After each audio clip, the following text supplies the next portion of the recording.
अपना हिसाब दो। धरती पर रहते तूने धर्म और भक्ति की साधना की थी? महाराज, मैंने किसी का धन नहीं छीना, न खून किया, और मैंने भक्ति भी की थी। पाप छोड़ना ही धर्म नहीं है, और शास्त्र विरुद्ध भक्ति का नतीजा नरक ही होता है। महाराज, मुझे तो किसी ने बताया ही नहीं कि कौन सी भक्ति सही है। झूठा है तेरा बहाना। देख, पूर्ण परमात्मा स्वयं तेरे द्वार पर आए। परमात्मा कबीर जी ने तुझे ज्ञान दिया, उनका विरोध किया। ये देख तूने क्या किया।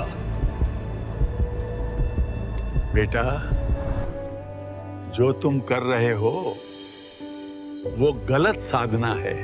जो तुम साधना कर रहे हो उससे तुम्हें कोई लाभ नहीं मिलेगा, बल्कि नरक में डाले जाओगे। बेटा, मेरी प्रार्थना है तुमसे, इस सतभक्ति को ना ठुकराओ।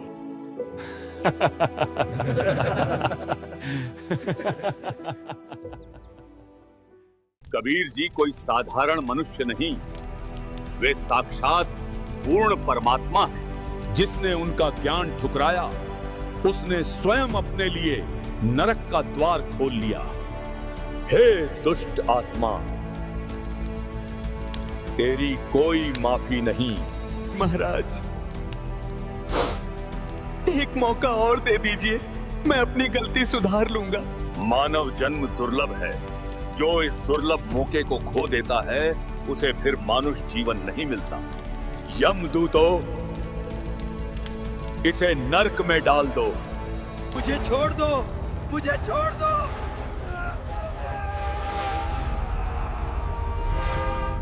अगली आत्मा को लाया जाए।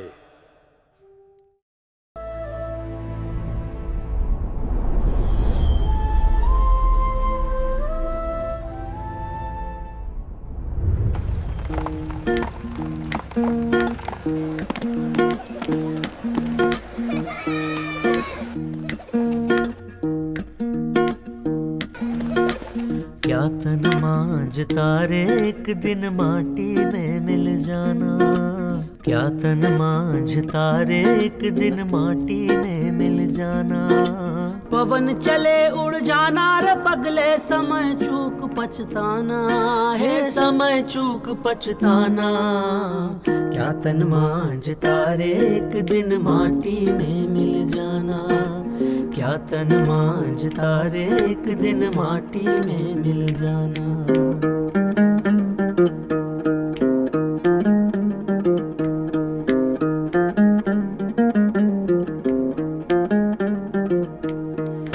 चार जना मिल गढ़ी बनाई, चढ़ा काठ की डोली।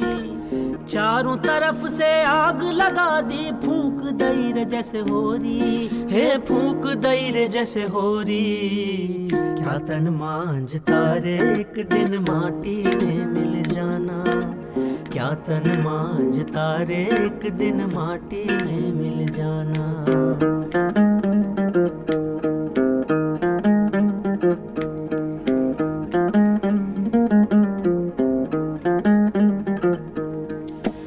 हाड़ जले जैसे बन की लकड़ियाँ, केस जले रे जैसे घासा। हे हाड़ जले जैसे बन की लकड़ियाँ, केस जले जैसे घासा रे। कंचन जैसी काया जल गई, कोई ना आए पासा। हे कोई ना आए पासा। क्या तन मांझता रे एक दिन माटी में मिल जाना। क्या तन मांझता रे एक दिन माटी में मिल जाना।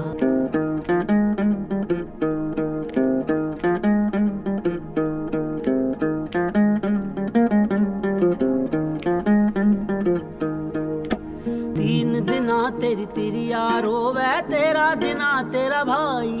तीन दिना तेरी तिरिया रोवे, तेरा दिना तेरा भाई। जन्म जन्म तेरी माता रे रोवे, करके आस पराई। हे करके आस पराई। क्या तन मांझता रे एक दिन माटी में मिल जाना। क्या तन मांझता रे एक दिन माटी में मिल जाना।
आप सब जानते हो ये गुप्त सभा क्यों बुलाई गई है। हमें जो शर्मिंदगी झेलनी पड़ रही है, उस जालिम जुलाहे कबीर की वजह से हमें जो अपमान सहना पड़ रहा है, उससे आप सब भली भांति परिचित हो। चाहे गली हो, चाहे कोई चौराहा, चाहे मंदिर हो, चाहे मस्जिद, जैसे हर जगह हमें नीचा दिखाने का मौका ढूंढता फिरता है। उसने तो मानो हमारी जिंदगी में ग्रहण लगा दिया है। मैं अपने साथ हुए बदव्यवहार के बारे में बताता हूँ। मैं काशी के सबसे बड़े भव्य मंदिर में वर्षों से शास्त्र पढ़ाता आया। लोग बड़ी श्रद्धा और आदर से मेरे चरण छूते थे, पर एक दिन अचानक वो जुलाहा कबीर वहां आ पहुंचा। यज्ञ, व्रत, दान ही मोक्ष का मार्ग हैं। यही परंपरा है। आप भोली भाली जनता को गुमराह कर रहे हो। असली दान वही है जिससे आत्मा का उद्धार हो, और उद्धार केवल नाम सुमिरन से होगा। जुलाहे, तू वेदों का अपमान करता है। मैं वेदों का अपमान नहीं करता, मैं उनका सार कहता हूं। वेद भी यही कहते हैं कि मोक्ष नाम सुमिरन से है और परमात्मा साकार है, जिसका प्रमाण हमें ऋग्वेद मंडल 9 सूक्त 82 मंत्र 1 में मिलता है। हमें सिर्फ उसी परमात्मा की भक्ति करनी चाहिए। झूठ बोलता है ये, झूठ है ये। सोचो, मेरी इज्जत मेरे ही मंदिर में मिट्टी में मिला दी। लोग मुझे छोड़कर उसी जुलाहे की जय जयकार करने लगे। और सोचो भाइयों, मेरे साथ क्या हुआ। मैं काशी के चौक पर सैकड़ों लोगों के बीच बैठा था। सब मेरे श्लोक सुन रहे थे। तभी ये नीच जुलाहा कबीर वहां आ धमका। धर्म परंपरा से चलता है। जो पीढ़ियों से होता आया वही सही राह है। पंडित जी, क्यों भोली जनता को बहका रहे हो? हम तो युगों से जनता का मार्गदर्शन करते आए हैं। हम तो परंपरागत गुरु हैं।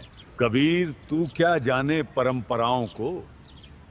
तू तो न हिंदू है न मुसलमान।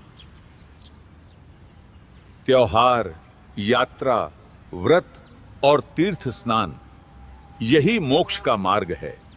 व्रत करें से मुक्ति हो तो अकाल पड़े क्यों मरते हैं?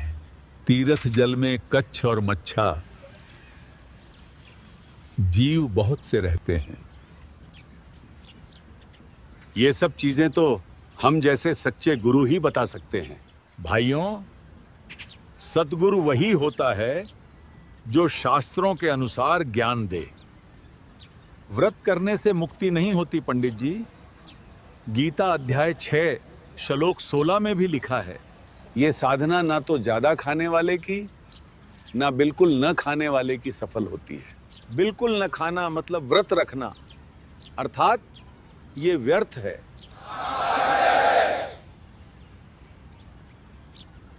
ये जुलाहा झूठ बोल रहा है। गीता में ऐसा कुछ नहीं लिखा है।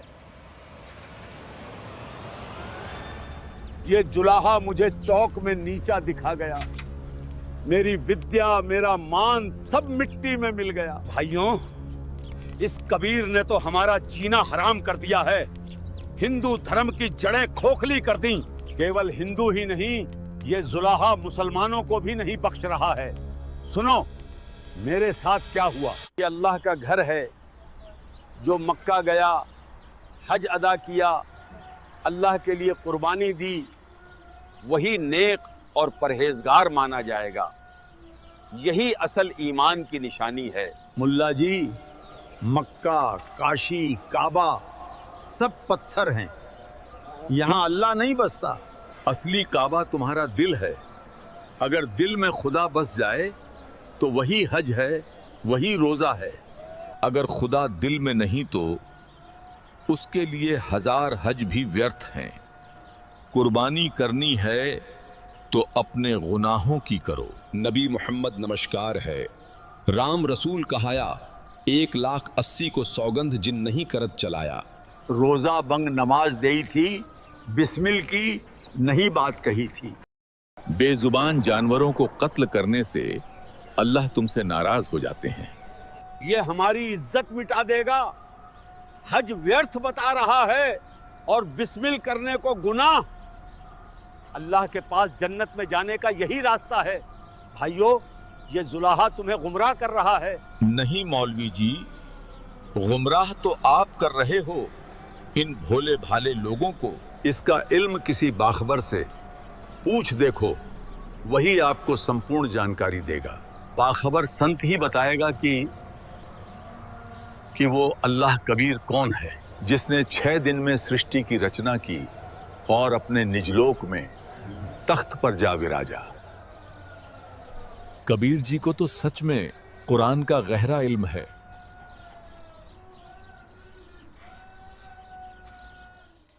भाइयों, हमारी मस्जिदों में घुसकर ये हमारी आबरू मिटा रहा है। हिंदू हो या मुसलमान, ये सबका दुश्मन बन चुका है।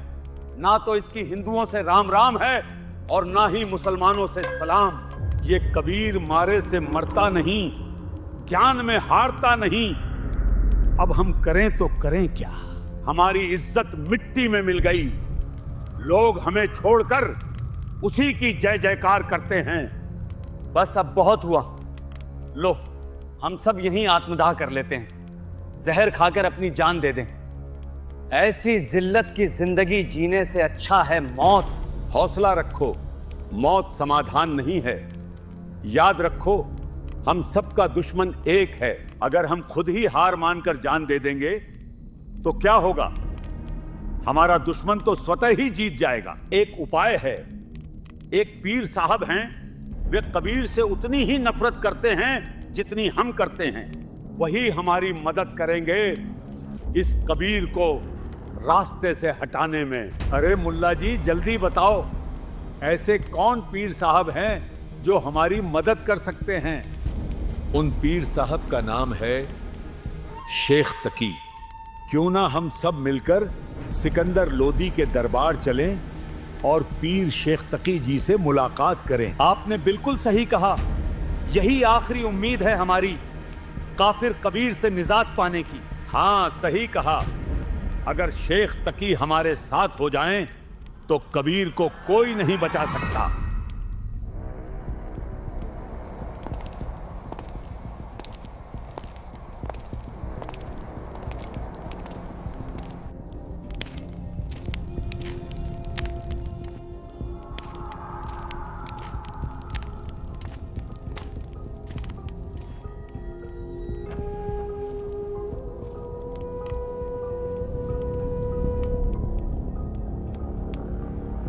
अरे धर्म के रखवालों, मेरे पास कैसे चले आए? सब खैरियत तो है? धर्म के रक्षक तो आप हैं पीर साहब। धर्म पर बहुत बड़ा संकट आन पड़ा है, इसलिए आपकी शरण में आए हैं पीर जी। कैसा संकट मौलवी जी? कुछ तो बयान करो। पीर जी, वही जालिम कबीर, उसके आतंक से हम सब परेशान हो गए हैं। हिंदू हो या मुसलमान, किसी को भी उसने नहीं छोड़ा।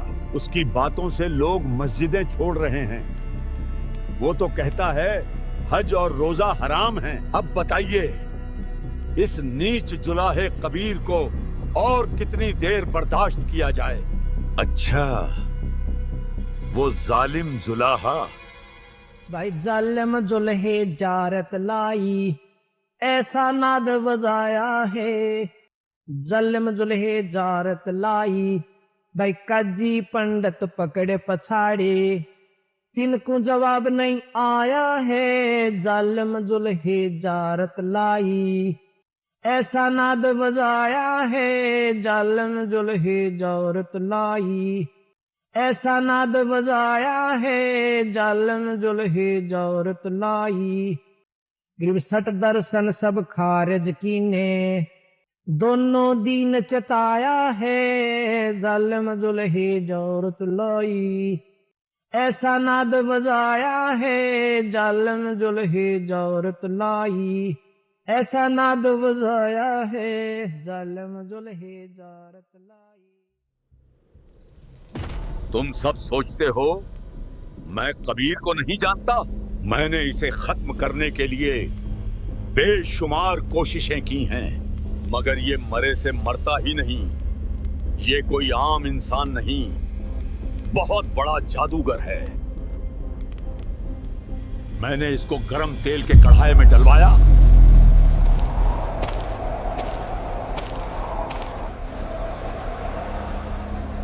मगर उस खौलते तेल का इस पर कोई असर नहीं हुआ। मैंने खूनी हाथी से इसे कुचलवाना चाहा। छोड़ दो खूनी हाथी को, कुचल दो इसे।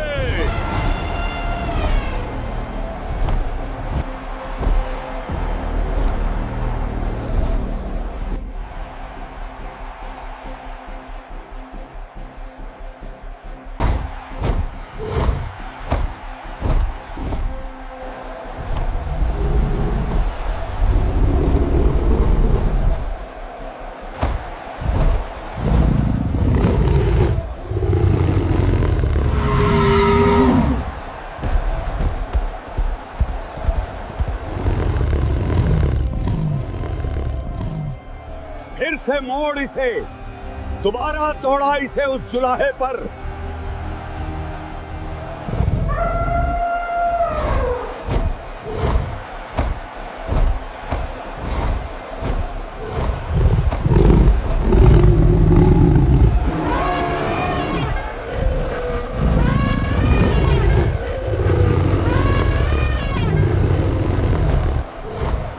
महावत, दौड़ा दे इस जुलाहे पर, वरना तेरी गर्दन कटवा दूंगा।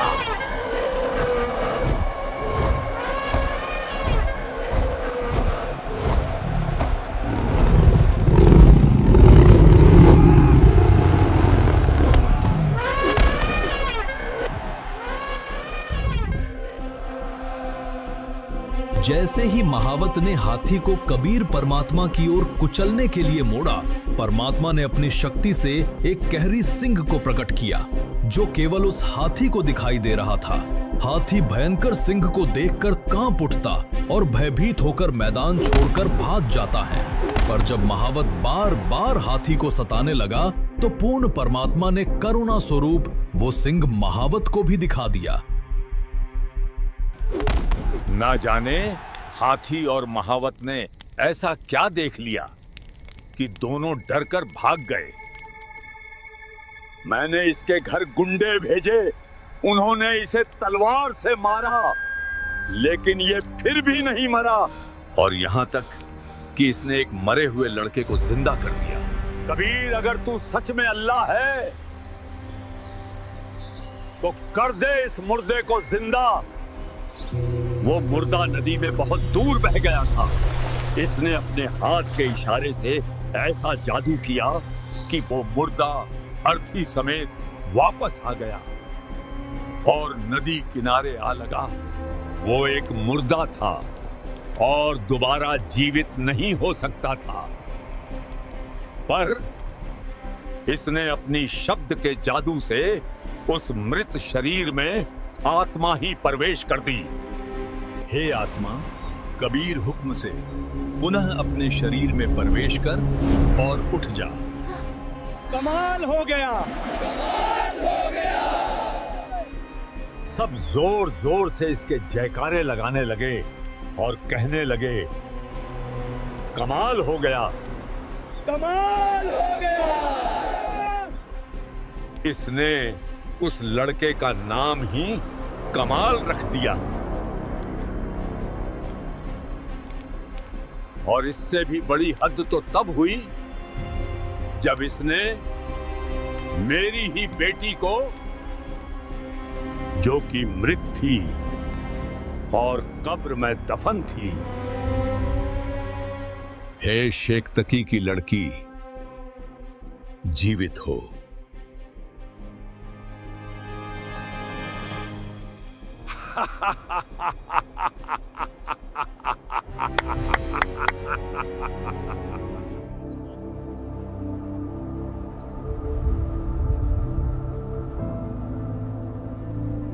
हे शेख तकी की लड़की, जीवित हो जा।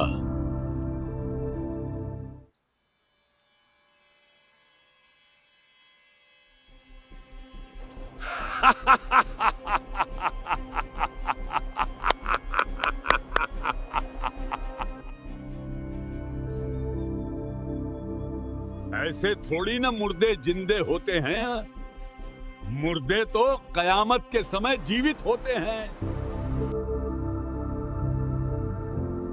अगली आत्मा को लाया जाए।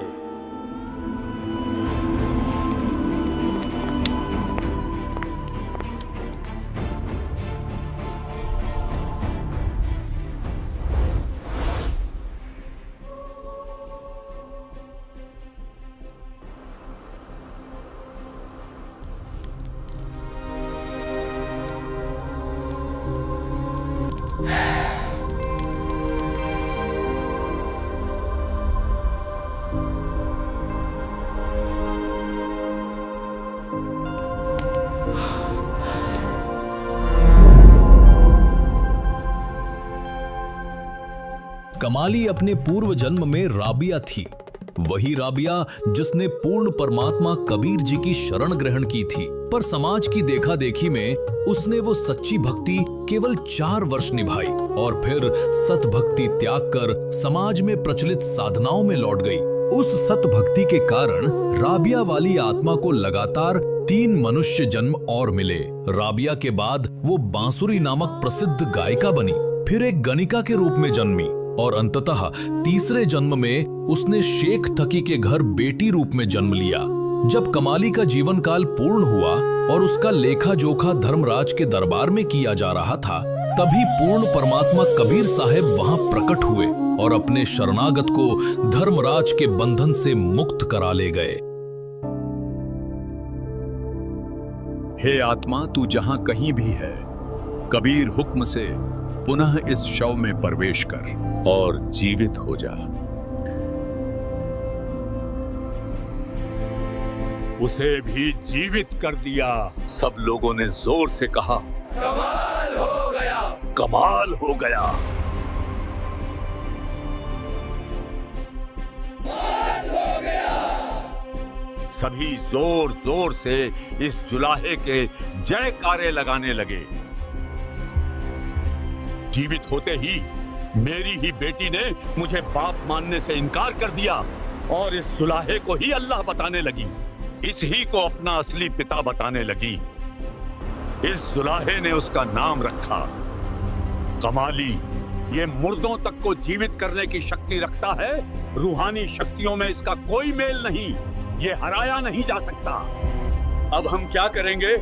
कोई तो समाधान हो। मैंने देख लिया, ये मारे से मरता नहीं। तलवार, तेल, हाथी, कुआं, इस पर कुछ असर नहीं करता। मगर इस बार मेरे पास ऐसा मंसूबा है कि ये जालिम जुलाहा बदनाम होकर खुद ही भाग जाएगा। बदनामी से ही इसका काम तमाम होगा। मौत से ये बच जाता है, मगर इस बार इसे इसकी इज्जत से मारेंगे। मेरा मंसूबा सुनो।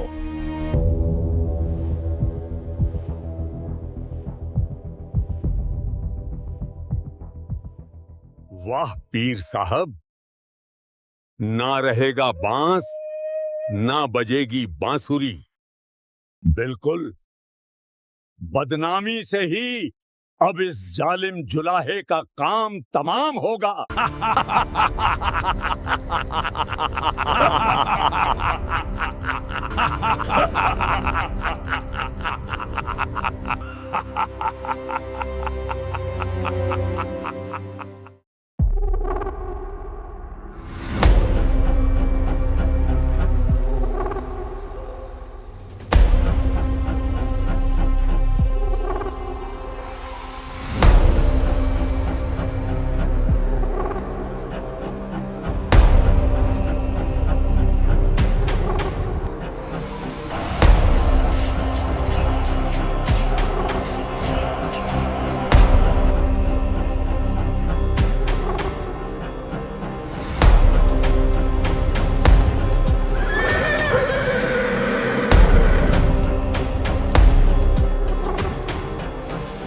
सबको पता है आपको किस काम के लिए इकट्ठा किया गया है। ये पत्र धरती के कोने कोने पर जाना चाहिए, कोई कोना छूटना नहीं चाहिए। आगे बढ़ो, इस पत्र को धरती के कोने कोने में पहुंचा दो।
कबीर सेठ पुत्र नूर अली अंसारी जुलाहों वाली कॉलोनी काशी शहर में 3 दिन का धर्म भोजन भंडारा कर रहे हैं।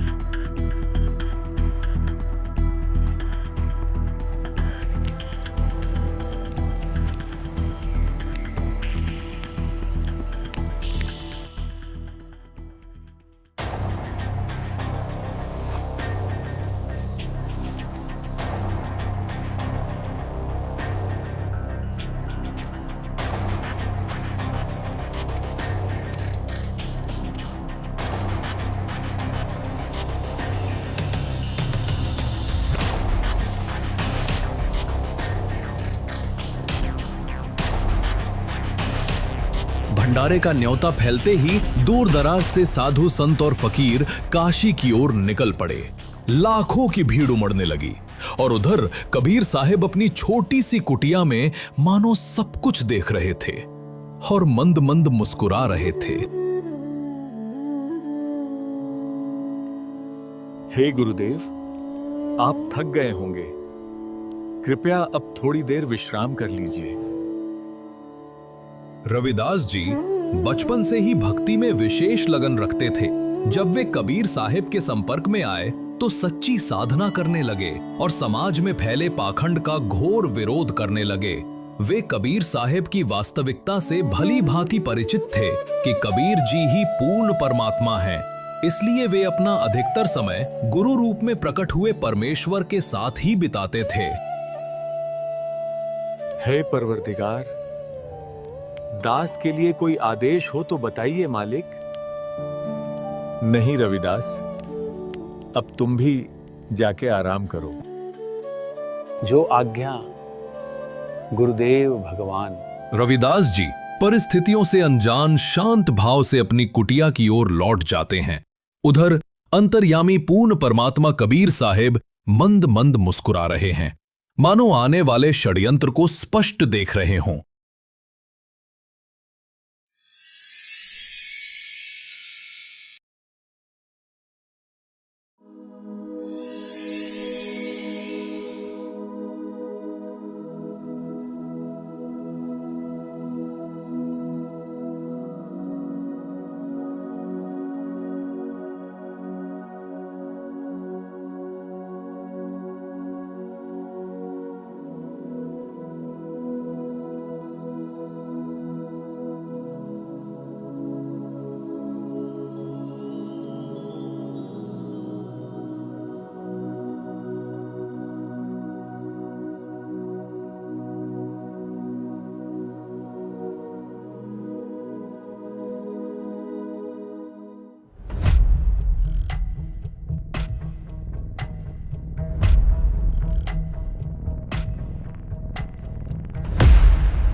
अरे देखो, इतने सारे साधुजन एक साथ, जरूर कोई बड़ा आयोजन है। कुछ विशेष जरूर है।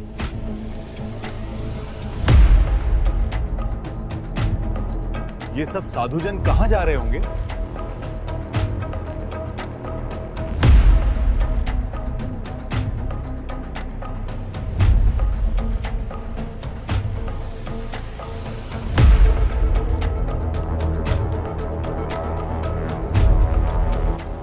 हर तरफ साधु ही साधु हैं।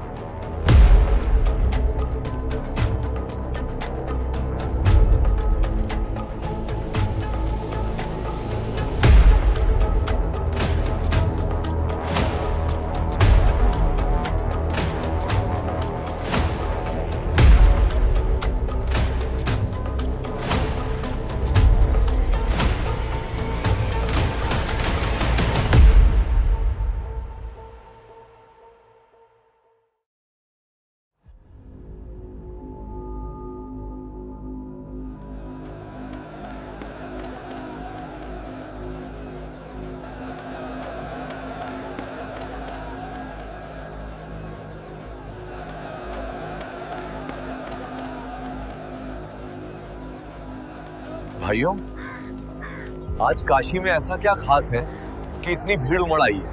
अरे काशी वालों, तुम कौन सी दुनिया में रहते हो? काशी के बहुत बड़े सेठ कबीर जी भंडारा करा रहे हैं, और वो भी 3 दिन का। क्या तुम्हें खबर नहीं? नहीं तो क्या तुम्हें कोई निमंत्रण पत्र भी मिला है? हाँ हाँ, क्यों नहीं। ये देखो, हम बिना बुलावे नहीं आते।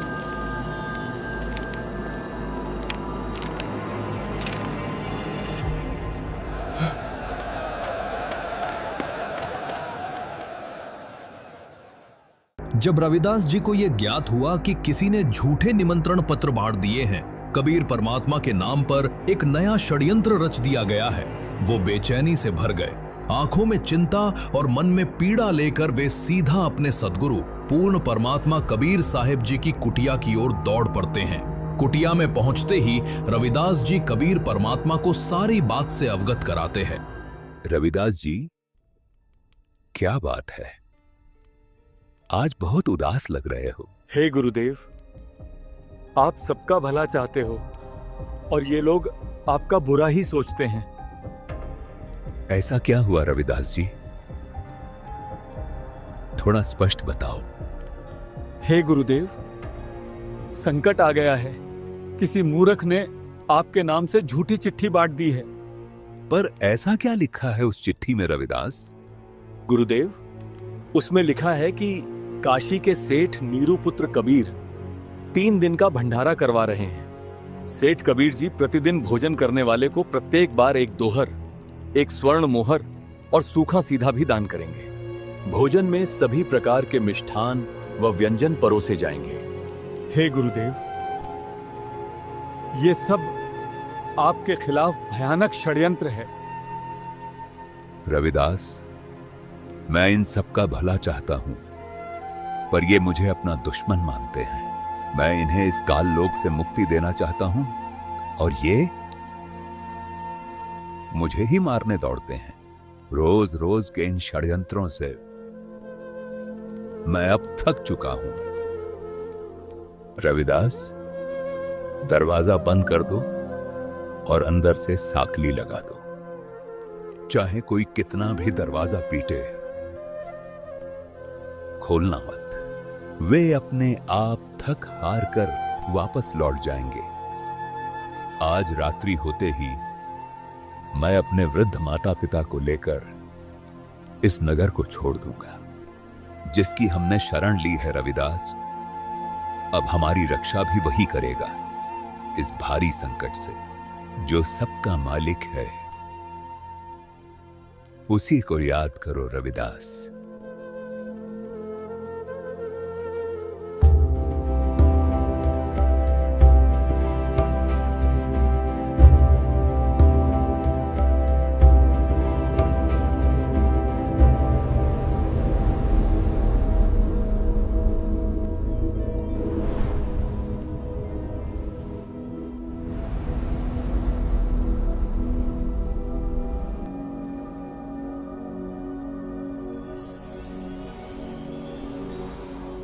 कबीर परमात्मा जी की जय हो।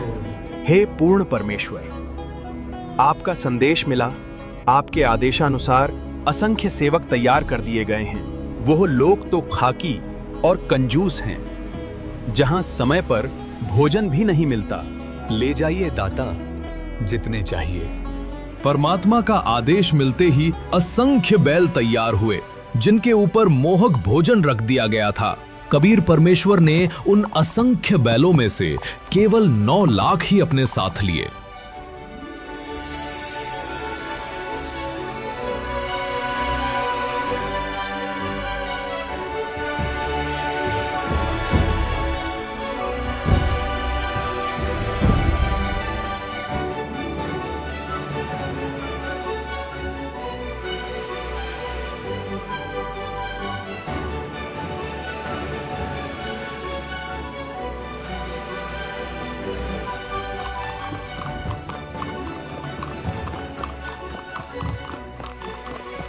अरे ये कौन सेठ है? कैसा अद्भुत घोड़ा है! और ये बैलों की इतनी बड़ी कतार कहां से आ रही है? और बोरे भरे पड़े हैं लड्डू, जलेबी, कचौड़ी से। ऐसा तो काशी में कभी नहीं हुआ। और ये बैल देखो, जैसे स्वर्ग से उतरे हो। जल्दी चलो, बड़ा स्वादिष्ट भंडारा लग रहा है। कभी न देखे गए बैल, कभी न देखी गई समृद्धि, कभी न देखा गया ऐसा सेठ, और ना ही कभी इतने सुंदर वेशभूषा में सेवादार। षड्यंत्रकारियों ने जिस भंडारे को बदनामी समझा था, वही अब परमात्मा की लीला बनकर काशी में प्रकट हो रहा था।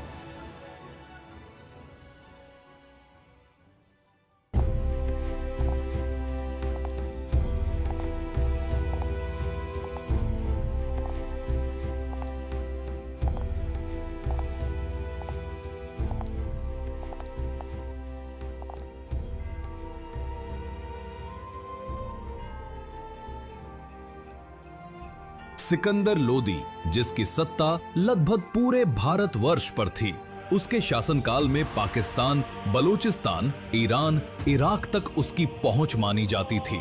लेकिन इतना शक्तिशाली शासक भी एक भयानक रोग से पीड़ित था, जलन का रोग। ऐसा रोग मानो शरीर आग में जल रहा हो, पर आग न हो। न ठीक से खा सकता था, न पी सकता था। बड़े बड़े हकीम, मौलवी, पंडित बुलाए गए, पर कोई इलाज न कर सका। और वही रोग पूर्ण परमात्मा कबीर साहिब के केवल आशीर्वाद रूपी हाथ रखते ही मिट गया। कबीर साहिब जी के अनगिनत चमत्कार देखकर दिल्ली का राजा सिकंदर लोदी उनका शिष्य बन गया था। पर यही बात उसके पीर शेख तकी को नागवार गुजरी। वो ईर्ष्या से जल उठा और कबीर परमात्मा को मिटाने के लिए एक के बाद एक षड्यंत्र रचने लगा।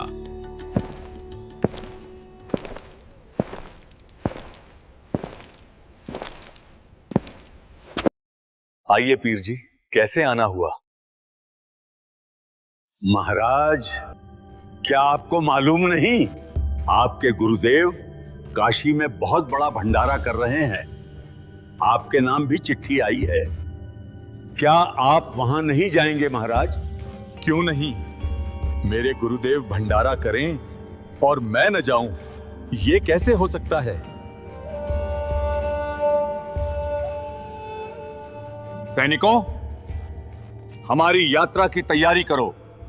हम तुरंत काशी चलेंगे।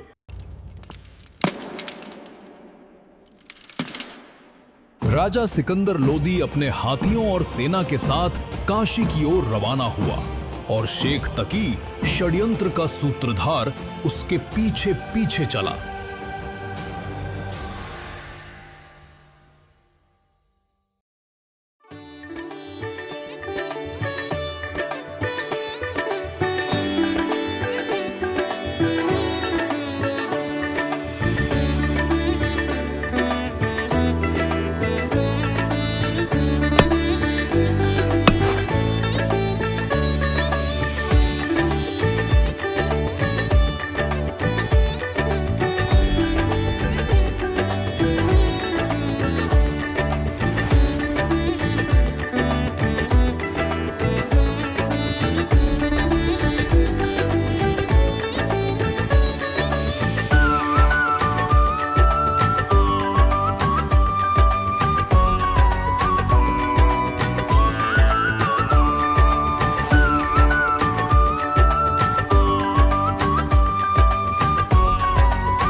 ये लीजिए गर्मा गर्म जलेबी। कबीर सेठ की कबीर सेठ की ऐसा भंडारा करने वाला कौन है? हम उसके दर्शन किए बिना नहीं जाएंगे। सचमुच जैसा पत्र में लिखा था वैसा ही मिल रहा है, सोने की मोहर और दोहर तक। ऐसा भंडारा तो आज तक धरती पर कहीं नहीं हुआ।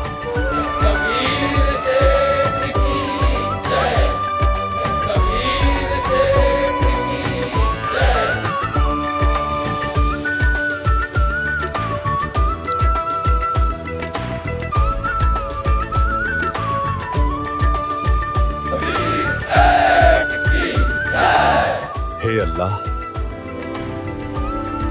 ये कैसा मनमोहक भंडारा है। कबीर सेठ की ये भंडारा कैसे चल रहा है? कौन करा रहा है ये सब? अरे सचमुच जैसा पत्र में लिखा था वैसा ही मिल रहा है, सोने की मोहर और दोहर तक। ऐसा भंडारा तो आज तक धरती पर कहीं नहीं हुआ। ये क्या हो गया?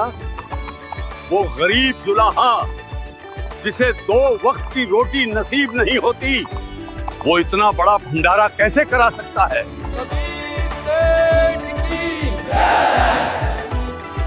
ये लीजिए। अरे सचमुच जैसा पत्र में लिखा था वैसा ही मिल रहा है, सोने की मोहर और दोहर तक। आया है बंजारा के सो आया है, काशी आया माल अपारा के सो आया है। आया है बंजारा के सो आया है। 9 लाख बोडी बड़ी विशंबर, 9 लाख बोडी बड़ी विशंबर, दिया कबीर भंडारा के सो आया है। आया है बंजारा के सो आया है। धरती ऊपर तंबू ताने, धरती ऊपर तंबू ताने, चौपड़ के बजारा के सो आया है। आया है बंजारा के सो आया है। कौन देश से बालद आई, कौन देश से बालद आई, ना कहीं बंजाने वाला के सो आया है। आया है बंजारा के सो आया है। अपरम पार पार गत तेरी, अपरम पार पार गत तेरी, कित उतरी जलधारा के सो आया है। आया है बंजारा के सो आया है। साहूकार नहीं कोई जाके, साहूकार नहीं कोई जाके, काशी नगर मजारा के सो आया है। आया है बंजारा के सो आया है। दास गरीब कलप से उतरे, दास गरीब कलप से उतरे, जिया पे अलख कर तारा के सो आया है। आया है बंजारा के सो आया है। दास गरीब कलप से उतरे, दास गरीब कलप से उतरे, जिया पे अलख कर तारा के सो आया है। आया है बंजारा के सो आया। भक्त जी, मेरे गुरुदेव कबीर जी कहाँ हैं? मैं उनसे मिलना चाहता हूँ। राजन, कबीर जी का तो पता नहीं, पर सामने एक विशाल तंबू में केशव नाम का व्यक्ति बैठा है, जो ये सारी व्यवस्था करा रहे हैं। आप चाहो तो उनसे मिल सकते हो। मान्यवर, आप कौन हैं और भगवान कबीर जी से आपका क्या संबंध है? मेरा नाम केशव है। मैं कबीर जी का पगड़ी बदल मित्र हूं।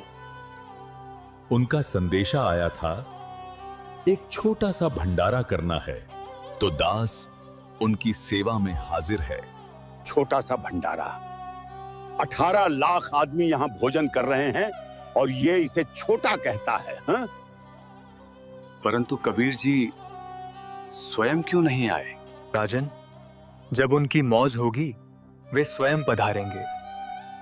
दास उनकी सेवा में यहाँ हाजिर हैं। राजन, आपसे प्रार्थना है, आप भी भंडारा ग्रहण करें। नहीं, भंडारा तो मैं अपने गुरुदेव के दर्शन के पश्चात ही ग्रहण करूंगा।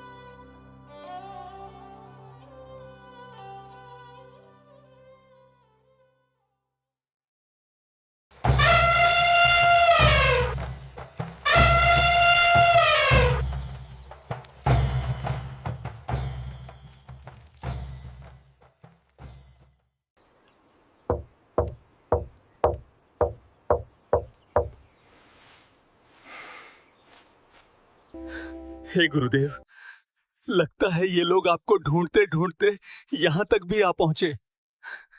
रविदास, तुम दरवाजा मत खोलना। ये लोग दरवाजा पीट पीट कर थक जाएंगे और स्वयं लौट जाएंगे।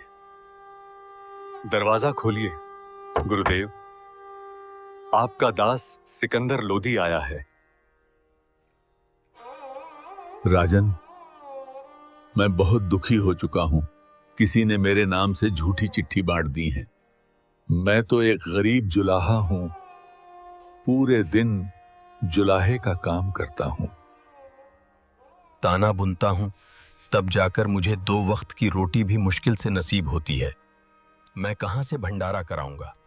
काशी में कोई सेठ भी नहीं है जो मुझ गरीब को उधार दे। सिकंदर, मैं इन रोज रोज के इन षड्यंत्रों से परेशान हो गया हूं। आज रात होते ही मैं अपने परिवार को लेकर इस नगर को छोड़ दूंगा।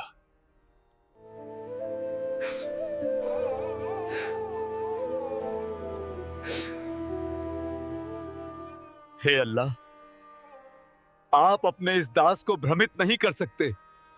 दास जान चुका है कि आप कौन हैं। बाहर आपकी मनमोहक लीला चल रही है। 18 लाख लोग भोजन कर रहे हैं, आपकी जय जयकार कर रहे हैं। दास आपके दर्शन करना चाहता है, दरवाजा खोलिए। परवरदिगार। रविदास, खोल दो दरवाजा।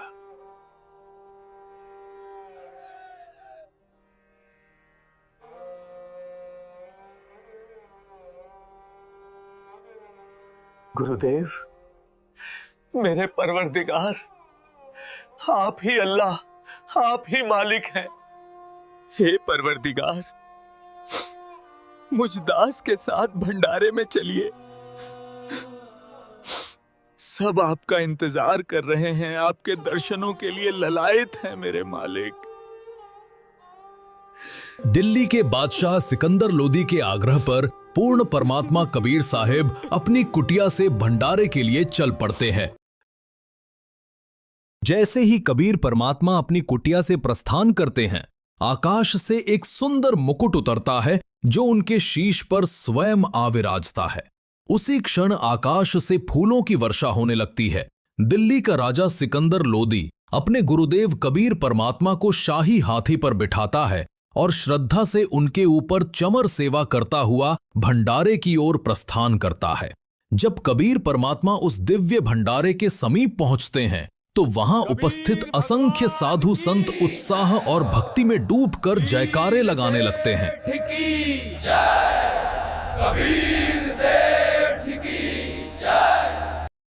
भगवान कबीर जी भंडारे में पधार चुके हैं। परमात्मा जी से अर्ज करो कि कुछ समय अपने दास केशव के पास भी बैठें। जो आज्ञा भगवान। वहीं भंडारे के मुख्य तंबू में विराजमान कबीर परमात्मा के ही दूसरे स्वरूप केशव जी को यह दिव्य समाचार मिलता है। केशव जी तुरंत एक सेवक को भेजकर परमात्मा से तंबू में पधारने का आग्रह कराते हैं।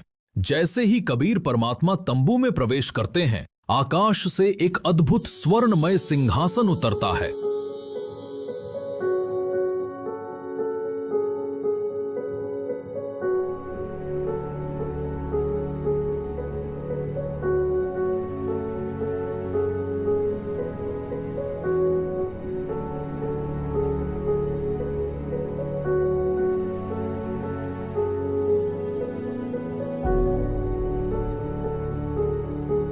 जिस पर स्वतः ही एक मनमोहक रेशमी आच्छादन बिछ जाता है। पूरा वातावरण जयकारों से गूंज उठता है और फिर आरंभ होती है वो दिव्य ज्ञान चर्चा, जहां स्वामी और सेवक दोनों एक ही सत्य के दो रूप बनकर विराजते हैं।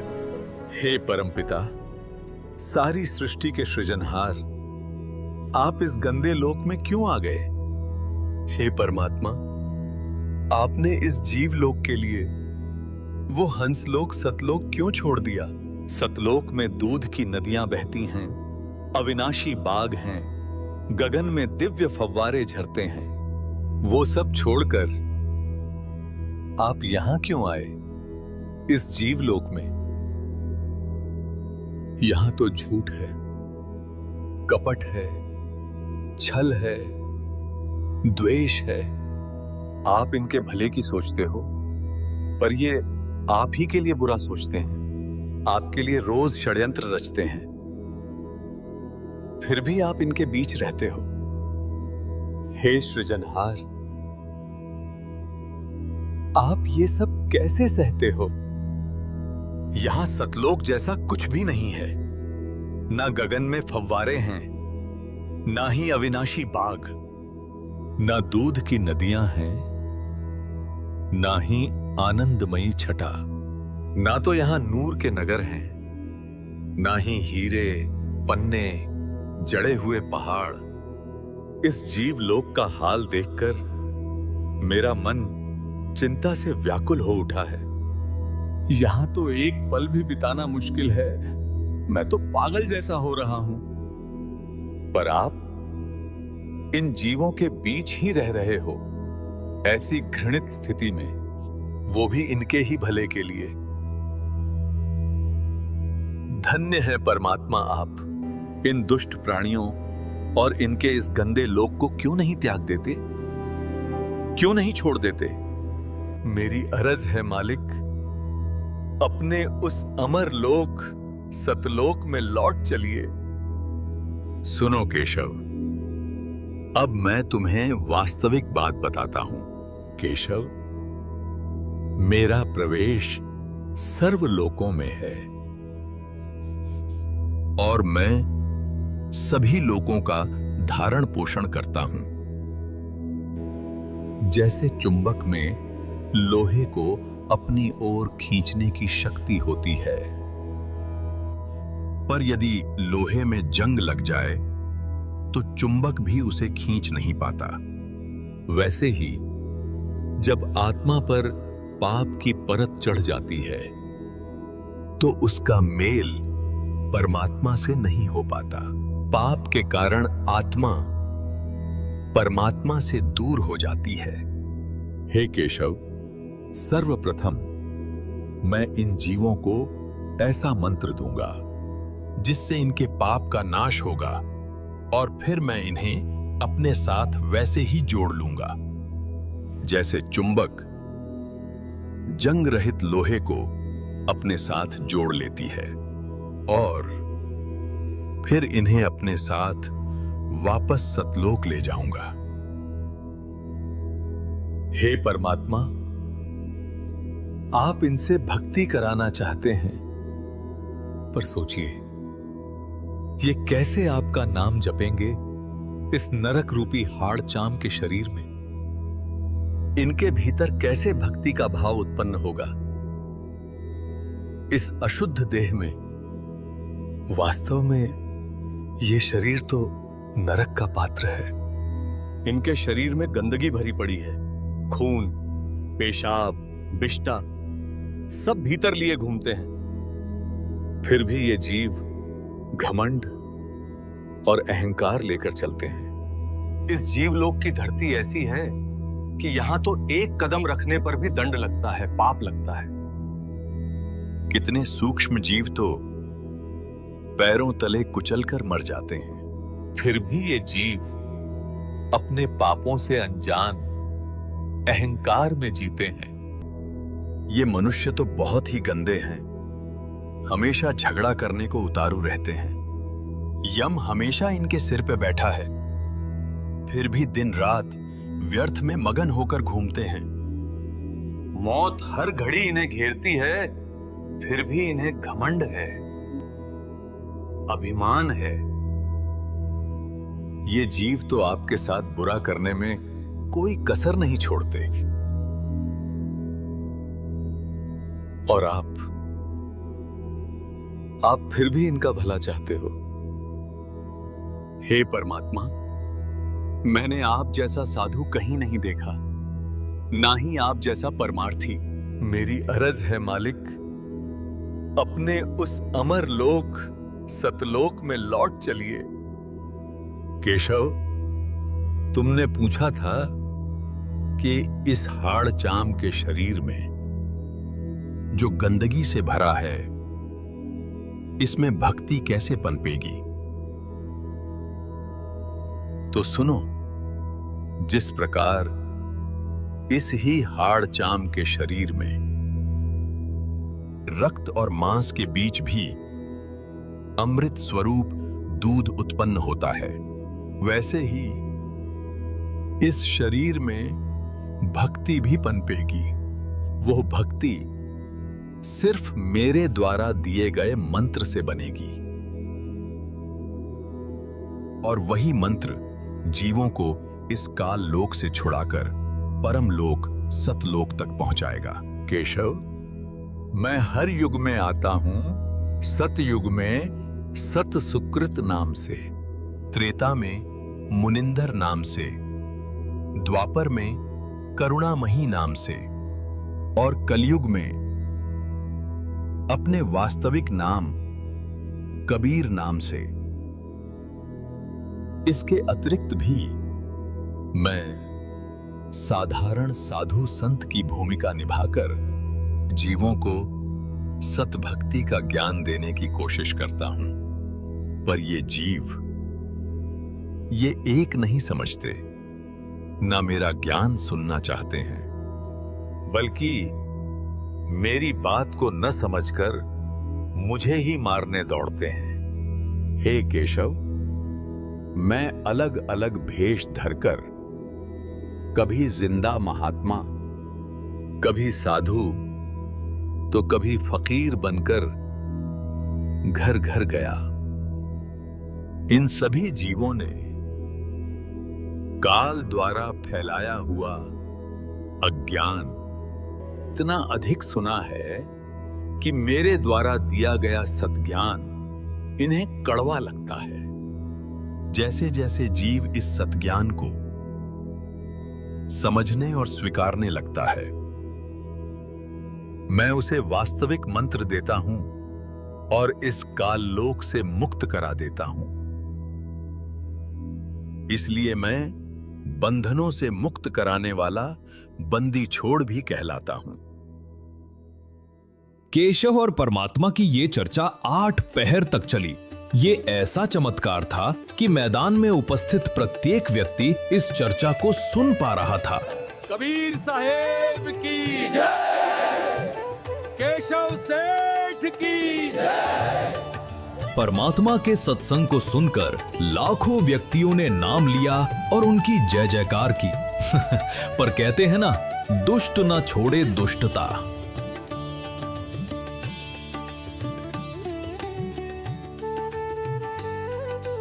राजन, चलो चलो, ये कौन सा भंडारा है? ऐसे ऐसे भंडारे तो हम 100 कर दें। ये तो महोत्सव है, तमाशा है बस। शेख तकी ने कबीर परमात्मा पर जुल्मों की हद पार कर दी थी। उसने अनगिनत षड्यंत्र रचे, पर इतना बड़ा चमत्कार देखने के बाद भी वो ईर्ष्या के वश होकर कबीर परमात्मा के खिलाफ ही बोला और ये गलती उसकी आखिरी गलती बनने वाली थी। उसी क्षण उसे मानो लकवा मार गया। उसकी सुनने और बोलने की शक्ति छिन गई।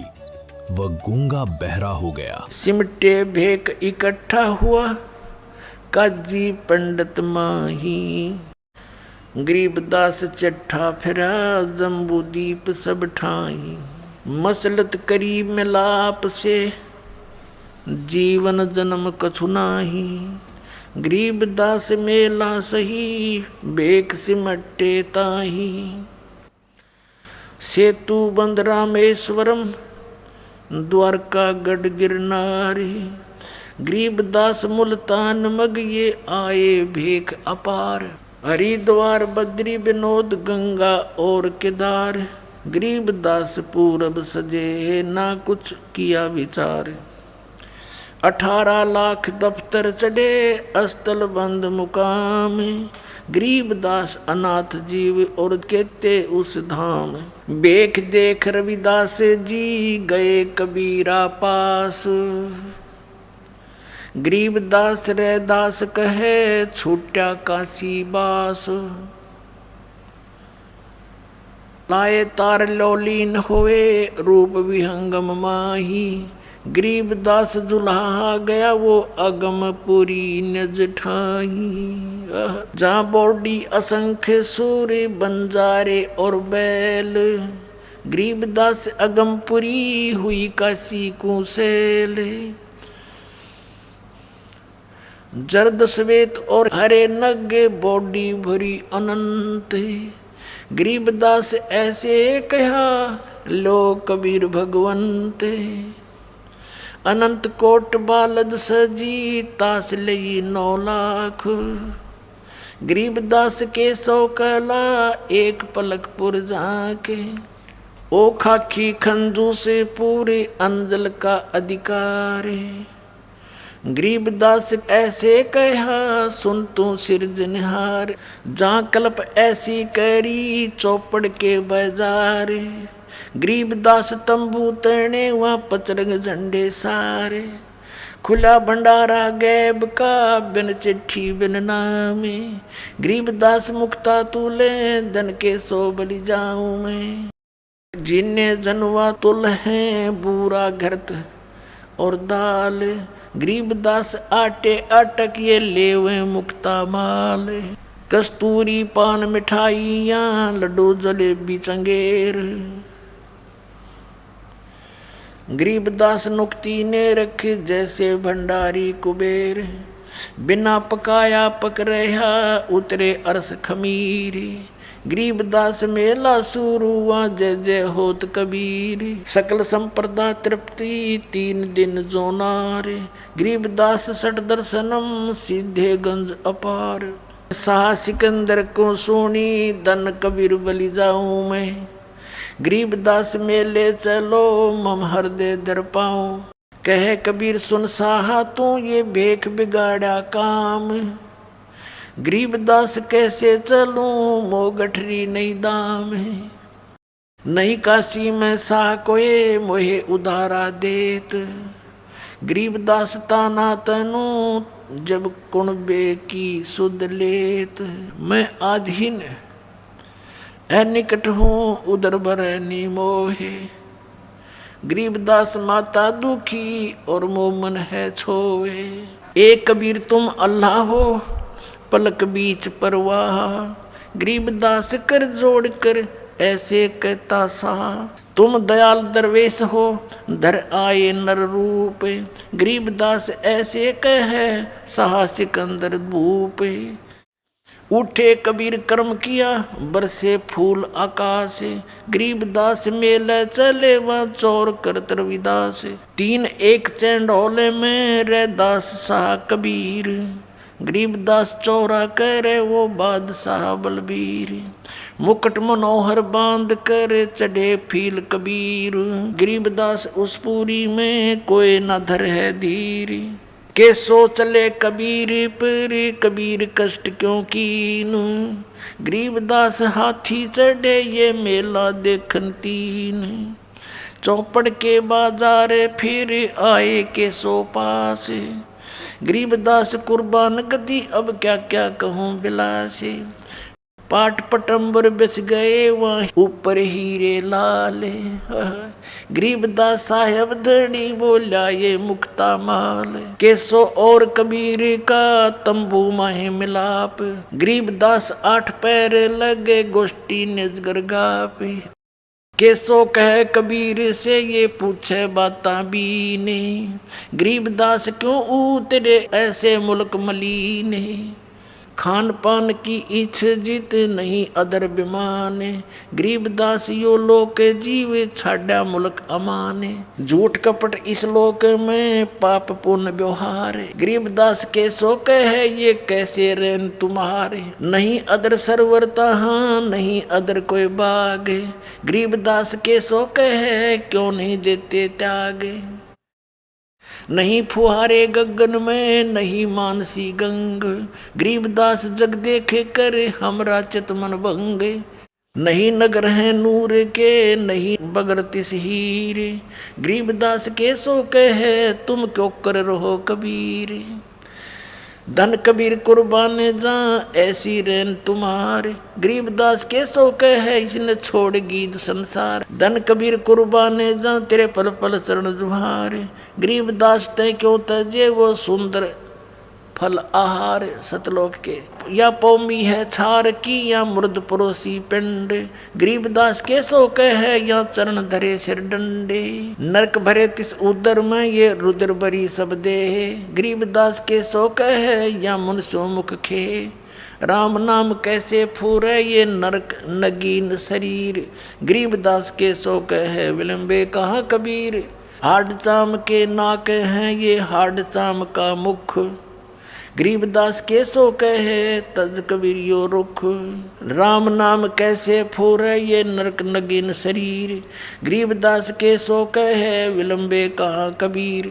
जुन्नी संकट में पड़े फिर जुन्नी से संग, गरीबदास के सो कहे भाव भक्ति सब भंगे। 100 योजन पर लगत है या दुनिया की गंदे, गरीबदास के सो कहे ये हाड चाम का फंद। सुन कबीर सुर भेद हूँ केसो कस करंत,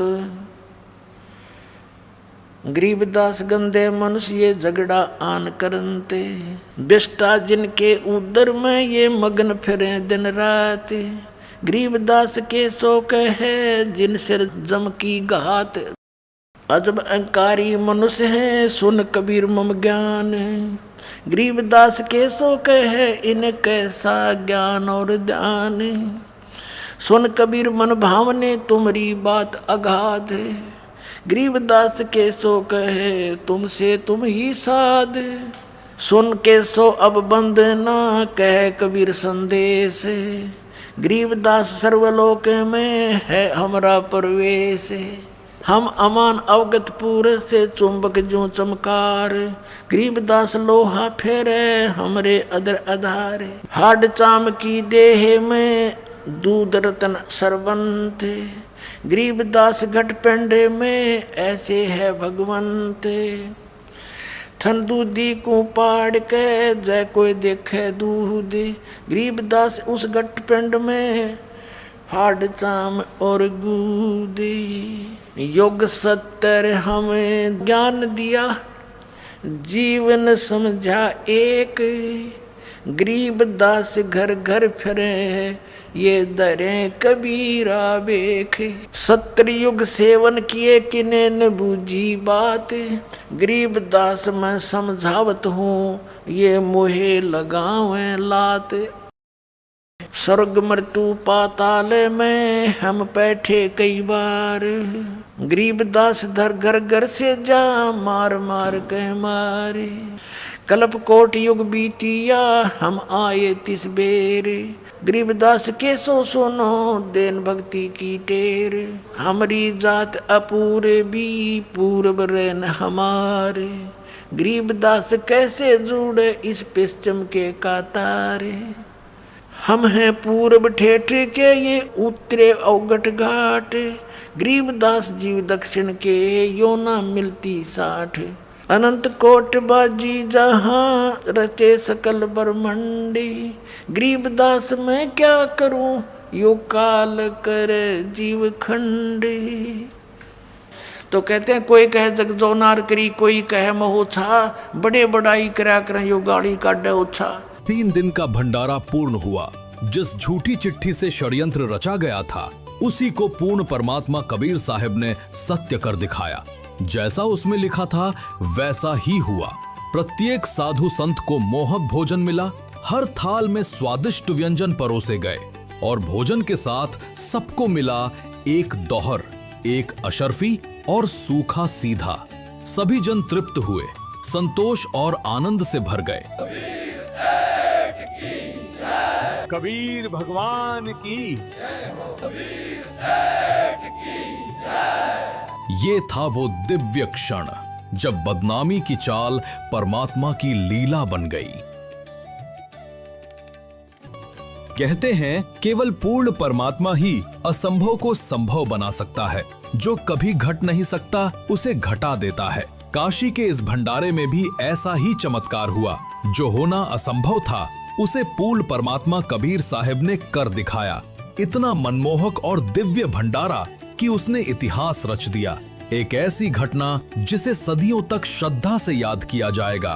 भंडारा पूर्ण होते ही सभी सेवक आत्माएं अपने शेष सामान को फिर से बैलों पर लादने लगीं और थोड़ी ही देर में वे सभी सेवक और असंख्य बैल गंगा नदी के किनारे जाकर खड़े हो गए। गंगा में पानी ज्यादा है, अभी जाना सही नहीं रहेगा केशव जी। बिल्कुल सही बात है, अभी जाना सही नहीं रहेगा सेठ जी। जाइए जाइए केशव जी, आपके बंजारे दूर ना निकल जाएं।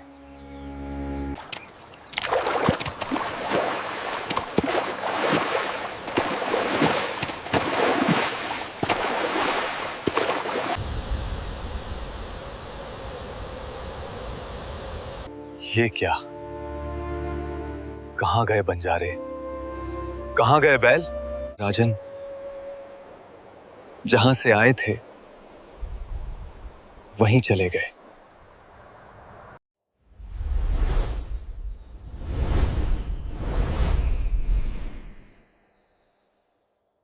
जब सब लोग इस दिव्य दृश्य को देखकर आश्चर्यचकित खड़े थे, उसी क्षण एक और चमत्कार घटित हुआ। केशव रूप धीरे धीरे प्रकाश में विलीन होने लगे और कुछ ही पलों में वे पूर्ण परमात्मा कबीर साहिब जी में समा गए। अब वहां केवल एक ही स्वरूप शेष था, स्वयं सृष्टिकर्ता पूर्ण परमात्मा का। यह दृश्य साक्षी था उस सत्य का कि पूर्ण परमात्मा के लिए कुछ भी असंभव नहीं होता। उन्होंने इस षड्यंत्र को न केवल निष्फल किया बल्कि संसार के लिए एक उदाहरण प्रस्तुत किया। न गरीब में भेद करता है न अमीर में। समय आने पर वो अपने भक्तों की रक्षा के लिए असंख्य भेष धारण करता है और अपनी लीला से सिद्ध करता है कि वही है सृष्टि का पालनहार, वही है पूर्ण परमात्मा। ये अनमोल ज्ञान जगत गुरु तत्वदर्शी संत रामपाल जी महाराज के सत्संग का अंश मात्र है।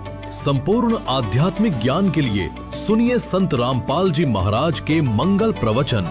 आप संत रामपाल जी महाराज जी के मंगल प्रवचन संत रामपाल जी महाराज एप्लीकेशन पर भी सुन सकते हैं तथा उनके द्वारा लिखित पुस्तकें भी डाउनलोड कर सकते हैं। सत साहिब।